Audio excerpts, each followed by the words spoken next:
Et les émissions de télé, c'est quelque chose que j'ai la chance de faire très souvent. Et il y a beaucoup de points communs entre elles, mais pas avec Nos Terres Inconnues. Ça a été très puissant comme expérience à vivre et je suis très heureux qu'il m'ait proposé de le faire.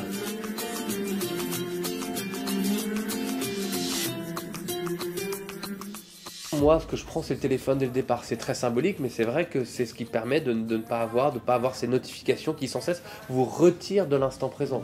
Je jette un dernier coup d'œil. Je vois s'il y a quelque chose de grave. Non, tout va bien. Je vais l'éteindre, en effet.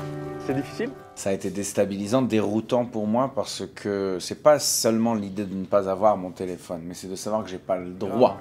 T'es pas à l'abri d'un petit raquettage de nuit, tu vois. Et il faut savoir tout lâcher et regarder le plafond et réfléchir et prendre son temps. C'est quelque chose que je ne me suis jamais permis de connaître. Je sens qu'on va bien dormir. Mais il est tôt, quand même. Et je trouve que cette expérience du vide, qui peut être conçue comme un vide au départ, est quelque chose qui remplit. S'ennuyer, c'est fondamental. Parce que dans l'ennui, il y a plein de choses qui se créent, plein de réflexions, il y a la création qui opère. Donc savoir s'ennuyer, c'est fantastique. Je suis d'accord. Merci de m'avoir ennuyé pendant une semaine. On m'a dit, c'est un chanteur, un jeune. Si tu regardes la télé, tu sauras qui c'est. Ouais, j'ai pas la télé, merci, t'es gentil.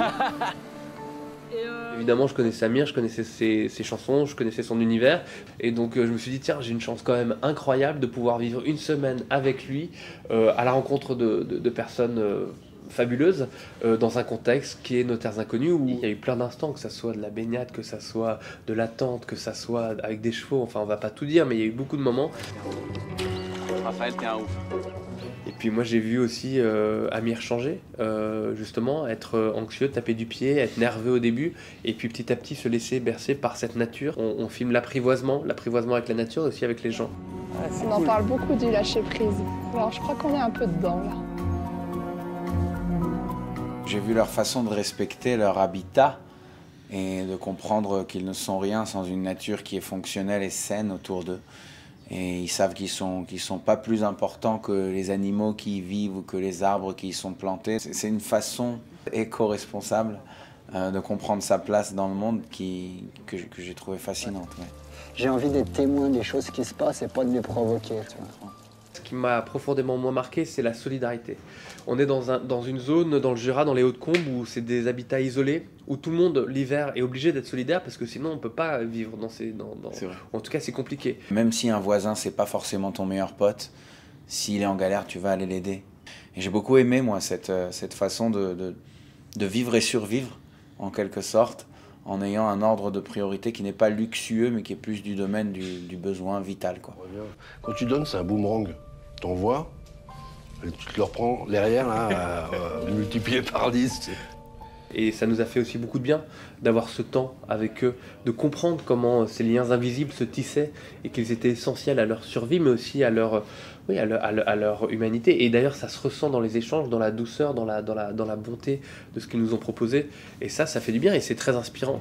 Là, je suis en train d'apprendre, tu vois. S'intéresser aux gens, c'est poser des questions, mais c'est savoir écouter. Et je trouve qu'Amir, justement, a cette faculté de savoir écouter. Et à chaque fois, on vivait des situations et puis il en retirait d'une manière très synthétique quelque chose. Et c'est vrai que l'élément fondamental de tout ça, c'est de savoir c'est le temps. Savoir qu'il y a du temps pour chaque chose. Donc tout ça, c'est des petites pierres qui, petit à petit, font des beaux cairns et en tout cas des grandes montagnes. En fait, être plutôt fier de ce qu'on est parvenu à ne pas faire. Tu vois ? S'affronter soi-même, se retrouver à contempler, j'aime beaucoup ce verbe parce qu'il est très précis, mais à l'intérieur comme à l'extérieur. Ça a été plus bénéfique pour moi que tous les spas que j'ai pu faire et tous les thalassothérapies que j'ai eu la chance de faire dans ma vie, parce que là, c'était le cerveau qui se vidait, qui se nettoyait, qui s'épurait en fait. Le Jura, et nous avions Toujours la pluie. Et t'avais envie de repartir? J'avais envie de repartir. C'est dans l'envie de dire, tiens, en famille ou entre amis, l'envie de couper, d'aller à la rencontre des autres. C'est absolument ça. Et je pense que maintenant, je changerai ma façon de voyager parfois pour nous permettre ce genre d'expérience dans d'autres lieux, évidemment. Et j'appellerai Raphaël pour qu'il me donne ses recommandations.